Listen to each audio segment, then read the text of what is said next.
Assalomu alaykum hurmatli obunachilar, yaxshimisizlar, tinchmisizlar? Bir abror domla chiqib Ispaniya bilan Argentinani gapirib, haligi bu odamga hayronsan-da. Ilmiga asilmayapman men, dunyoviy tomoniga asilyapman. Bir to'g'ri bir she'rda aytishni bilmaydi. Haligi Erdo'gan aytgan she'rlarni o'rganib olgan, masalan, qadarlar göklerden gelen kader vardır desa bu chiqib o'zbekcha qolganligi topiniz gelin deb Erdo'ganiga Amerika terroristlarga aytadi. Ashini ham yodlab olgan, bitta bu aytar ekan. Boshqa birov topiniz gelin desa bunga mumkin emas ekan boshqa birovga. O'tganda bir bolani haligi nima qilib olib qo'rqityapti deysan, bilmaysan, tushunmaysan bu odam gapini.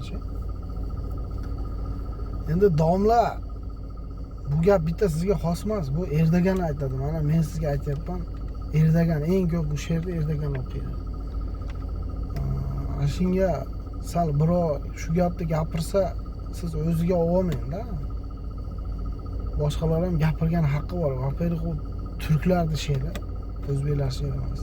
Ikkinchidan, birov gapirsa gapiraversin, sizga nima? Lekin xafachilik olmasin, uzr so'rab, prosta aytib qo'yapman. Tinch bo'linglar, fikrlar qoldiringlar.